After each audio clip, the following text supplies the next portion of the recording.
네, 간밤에 연준의 자이언스 스텝에 관해서 여의도에서 괜찮은 보고서가 나와서 한번 모셔봤습니다. NH투자증권 FICC 리서치 강승원 전문위원입니다. 전화 연결돼 있습니다. 위원님 안녕하십니까? 네, 안녕하세요. 네, 강 위원님과 좀 자세한 이야기 대담 나눠보기 전에 저희가 준비한 영상이 있습니다. 오늘 FOMC 회의 결과 발표된 그 생생한 현장 이야기들 영상으로 먼저 확인해 보겠습니다. Promote maximum employment and price stability, the current picture is plain to see.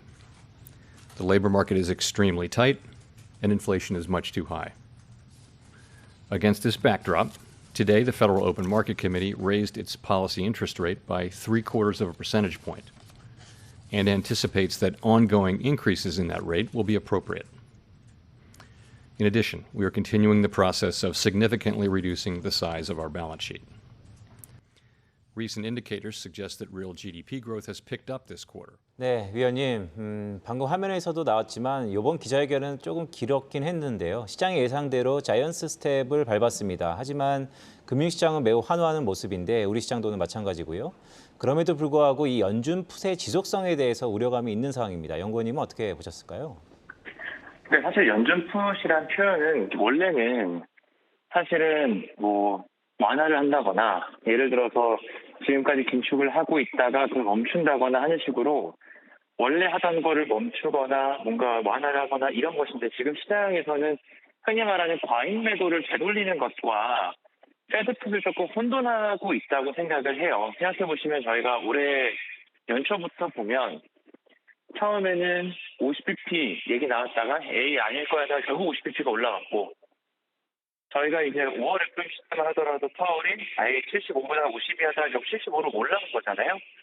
그러면 사실 75를 예상하고 있다가 75가 나왔으니까 시장이 환호한다. 패드풋이라고 생각하는 거는 전 개인적으로는 그냥 흔히 말하는 과잉 매도가 되돌리는 것과 패드풋을 조금 혼돈하고 있다라고 생각을 하고요.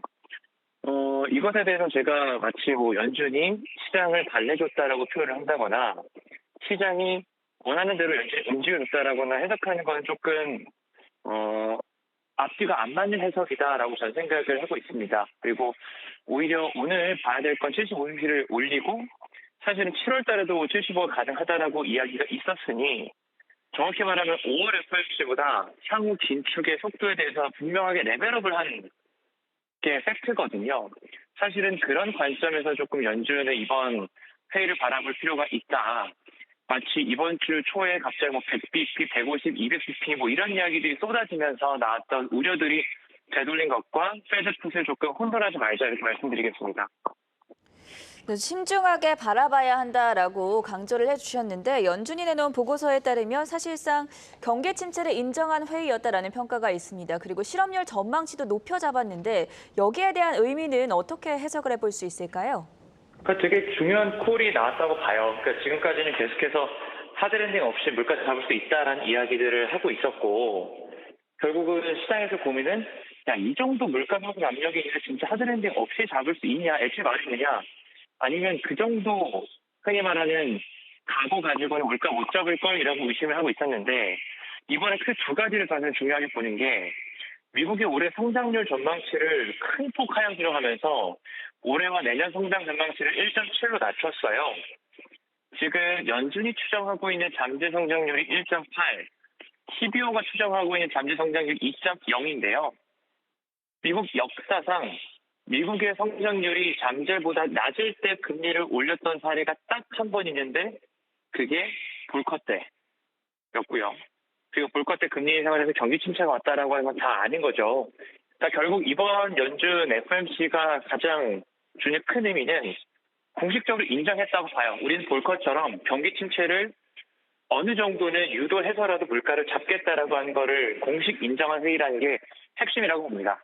그리고 실업률도 말씀하신 대로 올렸는데요.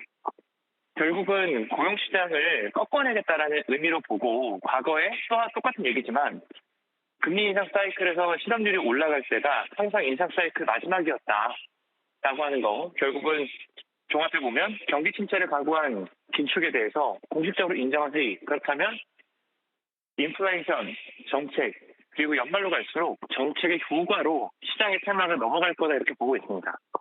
네, 말씀하신 것처럼 이번 회의에서 연준이 사실상 경기 침체를 포착하는 거 아닌가, 또 무게를 두는 거 아닌가 이거에 대한 의견이 있는데요. 마지막 질문 좀 드리겠습니다. 어쨌든 연준의 긴축 행보가 좀 빠릅니다. 그러다 보니까 유럽의 중앙은행이죠. ECB도 긴급 회의를 했고요. 자, 다음 버튼은 한은입니다. 한은은 어떨까요?